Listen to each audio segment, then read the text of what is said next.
Welcome back to What a Pain in the Ass to Record. Welcome back to Let's Play Higurashi, Minagoroshi, I think it's called. I think that's the name, right?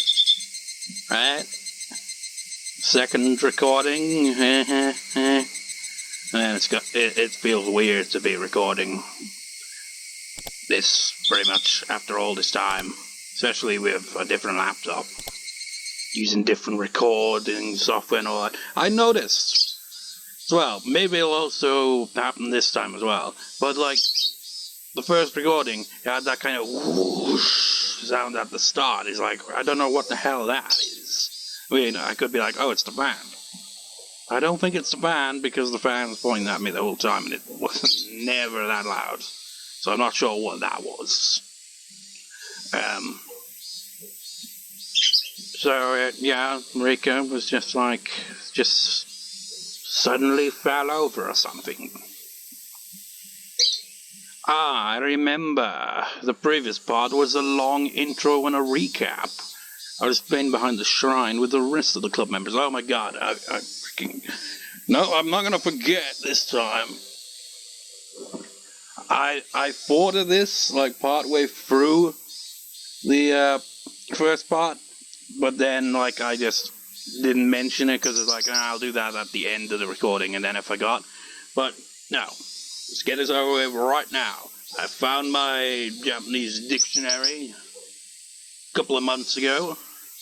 So we're gonna go back to the old word of the day. Let's see. Let's pick someone at random.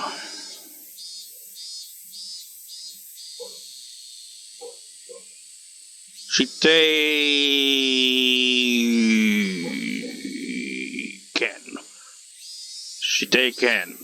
Simply because I can't think what the other symbol underneath it is, because it's been a while since I've looked at Japanese characters with the hiragana. But anyways, that is a reservation ticket. That is our word of the day. Completely unrelated words. But you know, just pick a word at random, although that would be two words in English. But anyways, I was playing behind the shrine with the rest of the club members. I got too excited and started doing something very dangerous. Then the tree branch broke. That's how I fell off the cliff. Well, was it a big cliff? Did you fall far? My body started to ache all over. You know, the annoying thing about this is, because it's going to be from Rika's perspective, we're not going to see her character on screen, so it'll just be like confusing to try to remember what voice I gave her.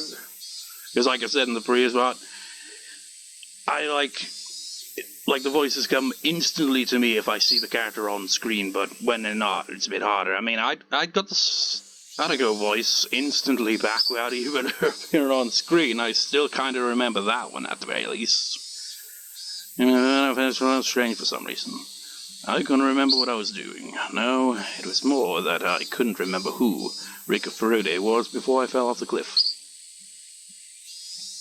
Ow, ow, ow, ow, ow, ow, ow, ow, ow, ow. I heard Hanyuu's panicked voice. There you are! New character. This is Hanyuu. Very important character. That's, well, it'll all start to make sense throughout this arc. I looked behind me and saw Hanyuu standing there with a scared look on her face. Hanyuu, what just happened? Oh, you were playing with her and fell off the cliff. I don't know what voice to give you, though. Are you okay? I don't care about that, Hanyuu. What day is it today? What year and what month is it? I mean, considering how it started with the long recap, we can just assume that, you know, they were just chatting away and then suddenly it's like, poof! Now you're back in, well, June of 1983 again, but at what point? I always ask this question first when something like this happens. I finally realized that I was asking the same old question. It's June of 1983. Watonic Arts Festival is next week, so... Oh dear, I only have that much time left. Man, only a week? This is the best we can do, Hanyuu muttered regretfully. It was the middle of June 1983. If this really was the best she could do, I had no choice. I couldn't complain. I mean, it's still kind of like, it just throws her character in there, but you know, this music track, when I was editing, right, I was like, is the audio out of sync? I don't think it is. I just think that the echo effect they've got going on with the instrument there, it's like, where it's got an echo to it, it just really threw me off with editing, because it just sounds odd. But anyways, Hanyuu, it's like, their character's going to, you know, get explained a lot more, but from right there you can like see that she's got something important role here, because, well, you could just tell from the dialogue exchange there.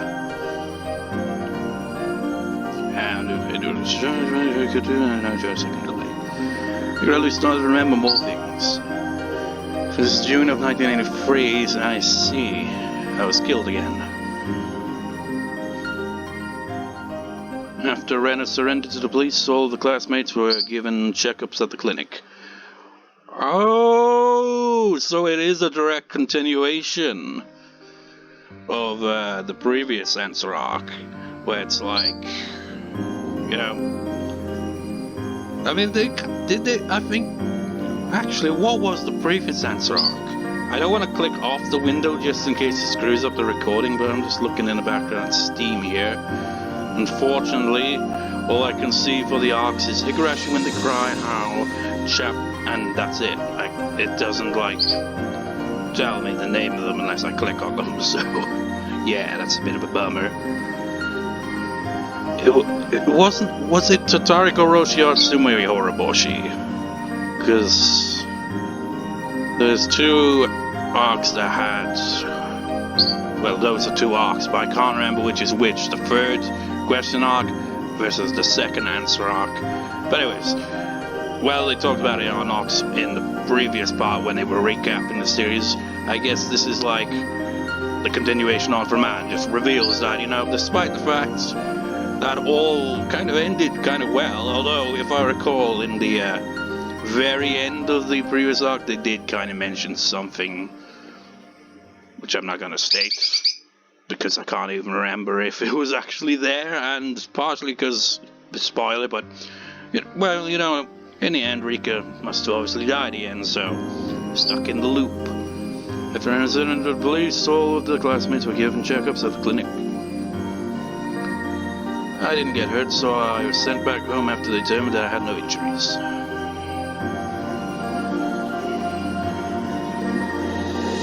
I just realized something really dumb. I was like, at the start of this part, when I was like, what was this arc called again? It's right there in front of me, man. Right in the window of the game, you know? Well, novel. My memory started getting vague from that point on. A common characteristic of my violent deaths. When my life is taken away violently, the memory before death becomes vague or static. It's like a violently ripped roll of toilet paper. That example should make it easy to understand, even if it's uncouth. So I have no clear memory of what happened and how I died that night. Which, you know, brings up the whole dilemma. Is like, she keeps dying, but she doesn't know why, because she can't remember it. So she's just like stuck in this loop and has no idea how to resolve it, potentially.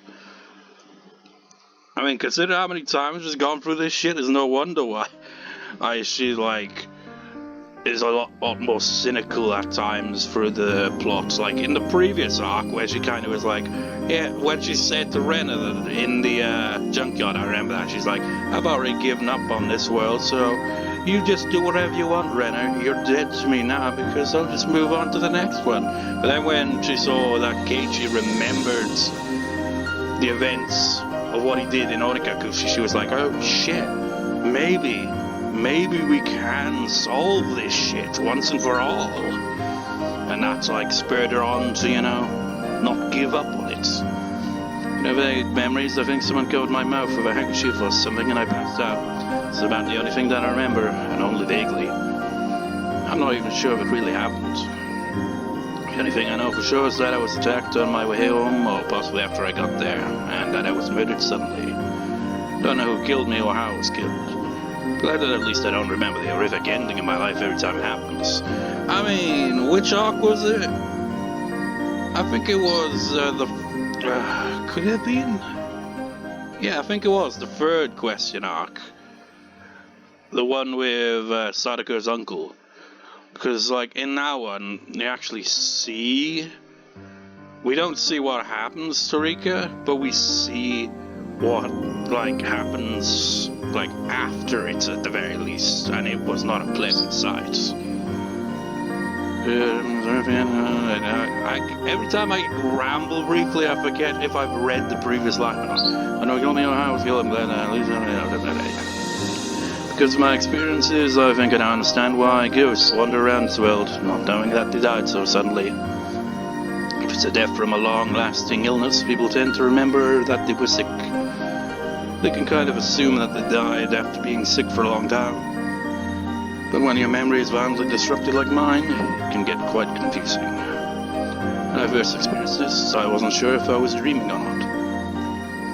I even thought that I hit my head hard and lost my memory. I need to organize things before I get too confused. My name is Rika Furude. People look at me in a special way, but that's not a big deal for me.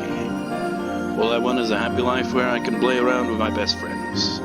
I can't remember how long I've been living just for the sake of obtaining that simple happiness. The Hispanic girl here is named Hanyuu. I'm the only one who can see her.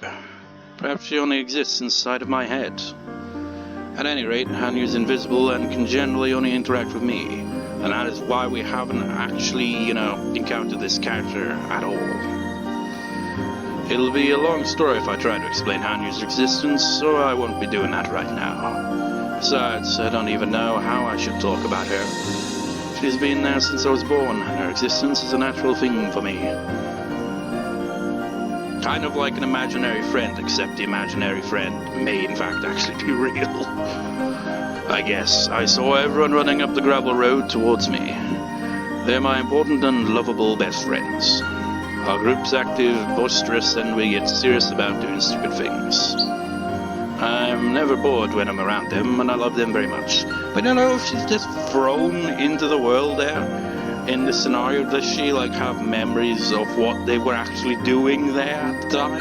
Does she, get that memory just, right away, or is she just, confused and just, because if they just be like, hey, what happened to you? It's like, I can't remember, and then he'd be like, what were we doing again? He's like, oh no, she's lost her memories. Oh, Rika-chan, are you okay? Did you sprain your ankle? Oh my god, it instantly came back to me, the Rena voice. See what I mean? See, the character instantly recalled the voice I gave them. Where did you get hurt? Let this old man have a look at it. I vaguely remember Mion's voice and Shion's voice had that kind of, that usual kind of voice I usually give to a female character when I voice act them in any way, but has, slight distinction to it, and there's a slight difference between Shion and Mion's voice that I give them. Me. Thank you so much. I just got a bump on my head. Okay, I kind of vaguely start to remember the Rika voice. That meep right there, that right there, just kind of made me remember it. I gave her a kind of monotone-ish voice, really. I think all I got was the bump, at least.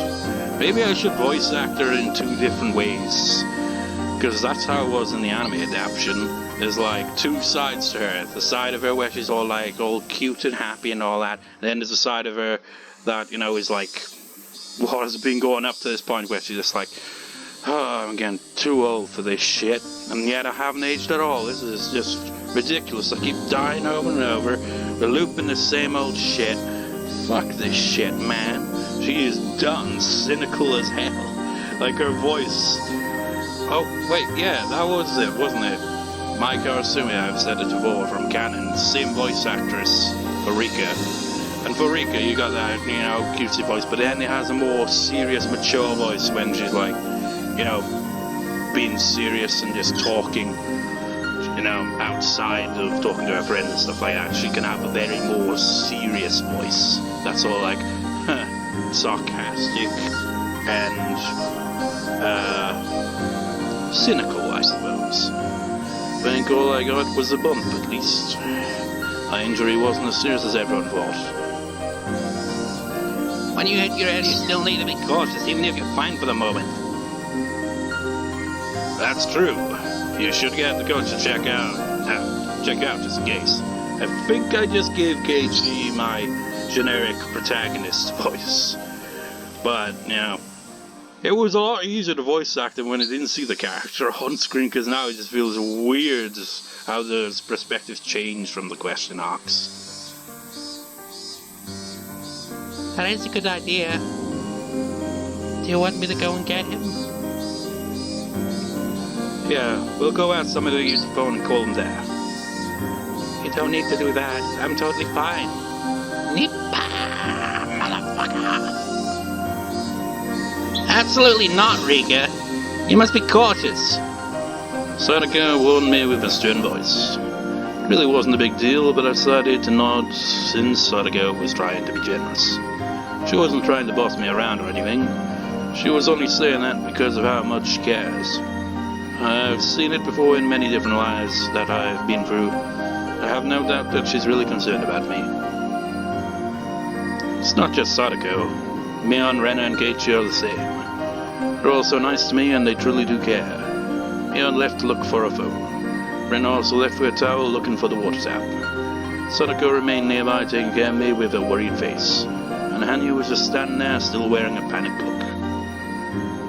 Keiichi seemed to be panicked too, but he was trying not to show it. He was standing by me wearing a calm expression.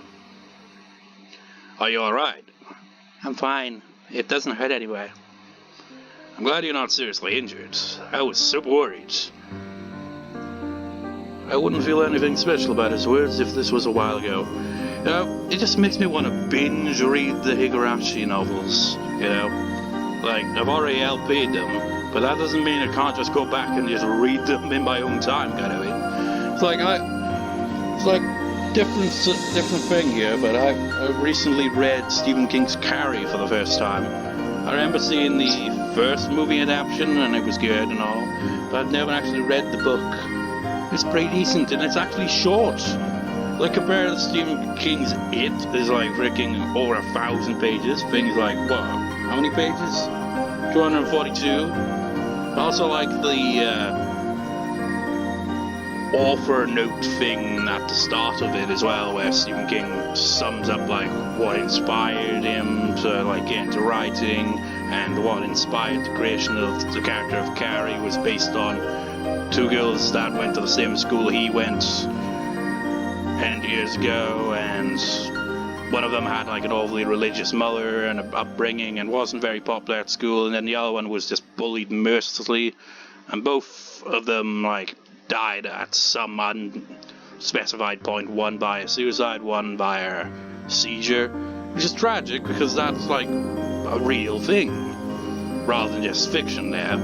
But he like took those ghosts of his past, as he words it, and created that character. I found that interesting. But anyways, yeah, it's just like I've just been in a kind of partially reading mood, I feel, Might get around to reading Stephen King's, Pet Sematary. I've been meaning to read that one for a while. But, maybe the Higurashi series as well. Just go back and read them all. Anyways, I wouldn't feel anything special about his words if this was a while ago. But at that moment when Rena took over the classroom, when she hurt Mion, Keiichi tried his best to save Rena, even so. He was more reliable than I ever imagined from his normal behavior. He's usually an insensitive guy who hurts other people's feelings without noticing, but that's not his true self. He has a secret side. He's willing to sacrifice himself for other people. I got like the vaguest bit of chills there. She's like talking about like how Keiichi had his badass moment when he confronted Rena in the previous arc, but then I'm like, or maybe it's just because I've got the fan directly facing me. Anyways, he's willing to sacrifice himself for other people. I was observing that not too long ago. That's why I can honestly feel his generosity now. Now that I think about it, Keiichi regained a memory from another world the previous time around. Is it possible that he carries that memory in this world too? If that's the case, I have some hope. Hanyuu and I are totally powerless. Hanyuu is only like heir to everyone but me, and I'm just a little girl. There's only so much that we can do ourselves. But Keiichi's different. He changed the fate that I had once resigned myself to. He's somebody who may have the power to take me to my unseen future. If I can get Keiichi to understand me, he could be my hero. Like the song. No, perhaps I'm actually not expecting that much out of him. I just want someone to understand my struggle of being stuck in this maze. Keiichi. I spoke to him slowly. It had been a while since I felt so nervous. I hadn't felt that way since I started my endless life in 1983. Wait, the very start? Because I mean, the amount of times it must have looped to this point, surely she would have. Well, I suppose the first time around would probably stick to her memory quite vividly, I'd imagine, maybe. As a witch, I normally would know what his response would be before even talking to him. I often remain silent because I already know how pitiful the reply would be. I mean, living out the same scenario with the same people over and over again, you're gonna kind of find predictability in the people's reactions because it's the same thing over and over, but it's not at the same time. There are differences, but it ultimately all ends the same, but the interaction is not necessarily the same. But in that case, why was I so nervous now? Huh? Did you call me, Rika-chan? Hanyuu gave me a disappointed look before I responded to Keiichi. Rika. I think I just gave Hanyuu the freaking Sadako's voice there. I don't know what voice to give you yet, Hanyuu. I could tell what Hanyuu was thinking too. I just kind of remember her voice in the anime, and that she does. I kind of remember that vaguely. I'm not exactly trying to, copy the anime adaptation with that, though, am I? I mean, I've given Rika the complete opposite how she sounds. I've given her a bloody monotone voice. I could tell what Hanyuu was thinking too. The miracle wasn't going to happen. If miracles do happen, one could have happened many times in my other lives. But I've only seen one miracle before. The miracle that Keiichi gave me was a once-in-a-lifetime kind of miracle. Only if it happened again would it be a true miracle. I won't get out of this world just because I rolled 6 on the die once. Wait, what? Only if it happened again would it be a true miracle. So, it's not a true miracle because it doesn't happen twice. Wouldn't just the one time suffice as a miracle? I can't get out unless I get a miracle that's equivalent to getting 6 on the die 10 times in a row. And so I rolled 10 dice, wishing that they'd all turned out to be 6. Keiichi. What is it? Are you hurt anywhere? He looked at me worryingly after I called his name twice. Keiichi, do you remember? I knew how sudden my question was. As I thought he would, he looked at me with a confused face. Huh? What are you talking about? I looked inside his eyes to see his true feelings. He should remember, he should know. Even though he doesn't have the memory, Keiichi experienced it. That was a really emotional moment in the previous arc, wasn't it? What's she referring to, Keiichi-san? Did you do something bad to her? You'd better speak up. Man, my voice kind of echoed there. Keiichi, do you remember climbing up on the school roof? The school roof? Keiichi-san, you climbed up there? I'm not asking you, Sadako. Do you remember, Keiichi? I did. I climbed on a roof. When? You must be mistaken somehow, Rika-chan. I never climbed on the roof, and I don't even know how to get up there. Of course, you haven't experienced it in this world yet. Please tell me that you remember. I know you've never been up on the roof, but you should still remember doing it. You shouldn't be able to remember it true, but you actually did once. You should be able to remember it once again. Perhaps they went up there to get a ball or something.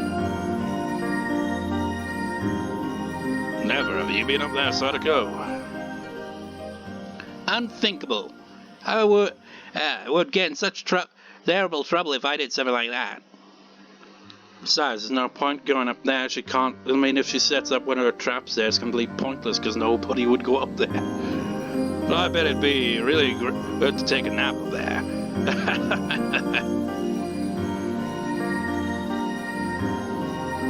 There's no way he would remember. Yeah.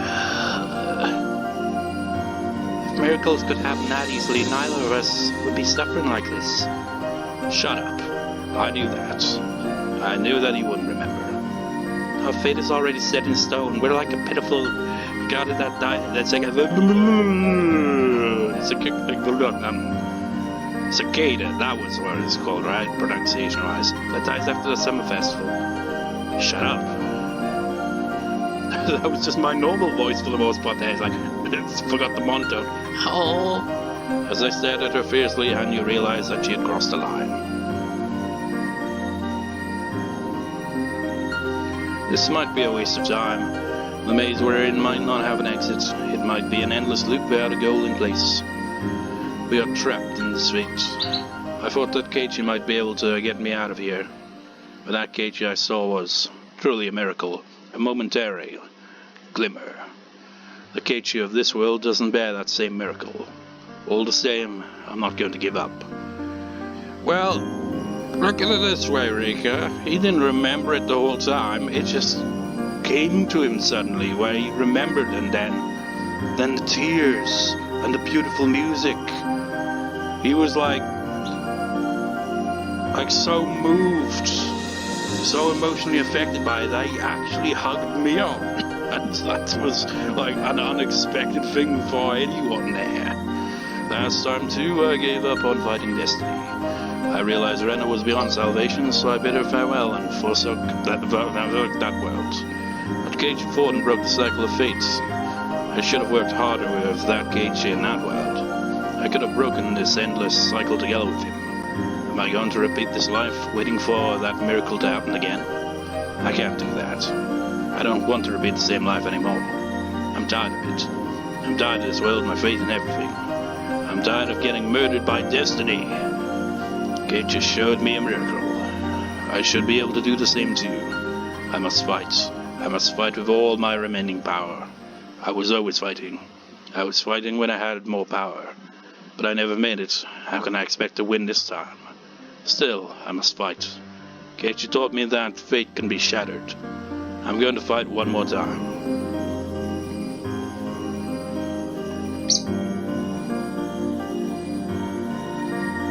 Higurashi, when they crack eye.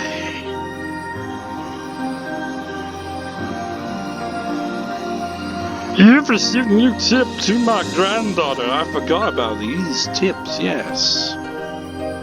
Breaking the cycle. Your first achievement is unlocked. I don't know if I've got any of those fancy trading cards yet. I assume that, it's been like, 2 years, maybe, since this was released? I think. Or maybe it's a little over a year, I can't remember. They're bound to have added trading cards into it by now. Still, to this day, do not get what the trading cards are. Well, I kind of do. There's it shows oh yeah, there's valued at 20p or something. I was just wait, so you could actually sell cards? I mean, I guess that's what it is, and you trade them? Maybe. For me, personally, it's just a nice little visual thing. You say oh look, it got a virtual card, and just leave it at that. I'm sorry for leaving you like this. I just need you to understand. I'd rather take my own life than be fearful of how many days I have left to live. That's why I'm writing this letter to you. I can't stand the fear of being unable to leave behind and will, while my life is prolonged, even as I lose my consciousness. In the end, there's nothing I can leave behind for you.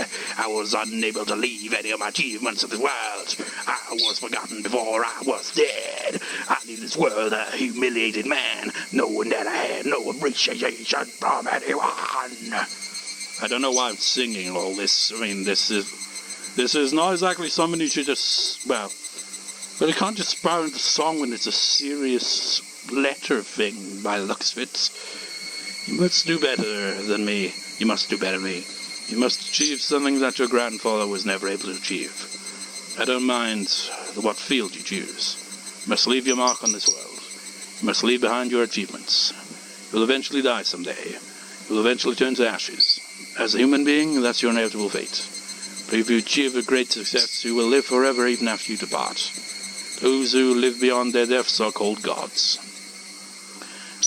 I wish to become one, but I was unable to do so. So in my place, you must become a god someday. Or someone's got an ego. I think I know who that was. Yeah. I'm not gonna say what that letter was all about, because spoilers. Let's just continue.